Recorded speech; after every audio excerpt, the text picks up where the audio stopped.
Hi all, welcome to my channel. ఈరోజు recipe వచ్చి బెండకాయ చింతకాయ అండి.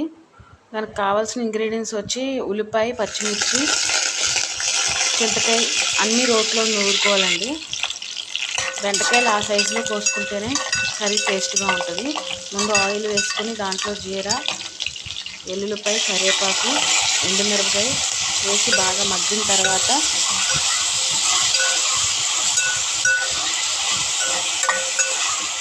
ఉల్లిపాయ కూడా వేసుకోవాలి. ఉల్లిపాయ కూడా వేసి మగ్గిన తర్వాత పసుపు, ఉప్పు వేసి బాగా మగ్గిన తర్వాత బెండకాయలు కూడా వేసుకోవాలి.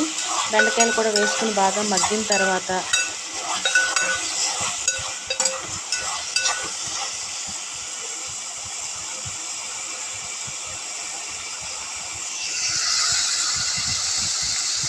ఈరోజు టిఫిన్కి వచ్చేసి రొట్టె ముక్క వేసానండి. అది జొన్న పిండితో చేసిన రొట్టె ముక్క. ఇదేమో దోసకాయ పప్పుచారు.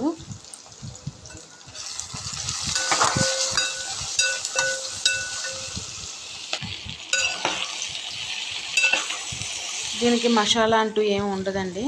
జస్ట్ తర్వాత బెండకాయలు మగ్గిన తర్వాత చింతకాయ తొక్కు కూడా వేసి మగ్గనివ్వాలి. మగ్గిన తర్వాత కొంచెం పాలు, నీళ్లు వేసి దగ్గరికి వచ్చే వరకు ఉంచుకుని ఆయిల్ తేలే వరకు ఉంచితే సరిపోతుందండి. నచ్చితే కనుక లైక్ చేసి సబ్స్క్రైబ్ చేసుకోండి. Have a nice day.